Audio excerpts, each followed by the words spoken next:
Well, there's no doubt at all that we have made progress over the last 40 years, really, since the hospice movement started.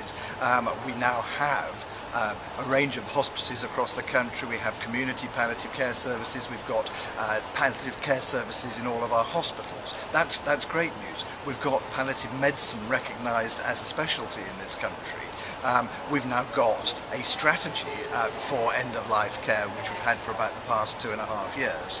But I think perhaps the area that we have made most progress on is on the last days of life. And I think that the Liverpool Care Pathway has been critical to this, and that has now spread through hospitals, and so a lot of hospitals in this country are now using it, the vast majority, not necessarily in every patient, but in a large number of patients, and we are auditing that and we are learning from that.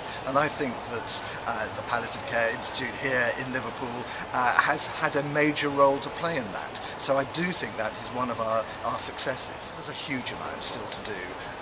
We have seen from articles in the press and reports and things on television recently that still there are a lot of patients who are not getting the care that they need and deserve. We know at the other extreme there is some very good care being given. So it's how do we get care, the quality of care, raised across the whole country. I'm sure we can do that, but what we need to do for that is first of all raise the profile. We need to make this something that matters to society, and we need to make it matter to health and social care professionals. That is a lot of training that needs to go on. With the training, that's not just training of the small number of specialists, it's training of the hundreds of thousands of health and social care professionals who have a role in looking after people at the end of their lives. We need to be able to get the funding right.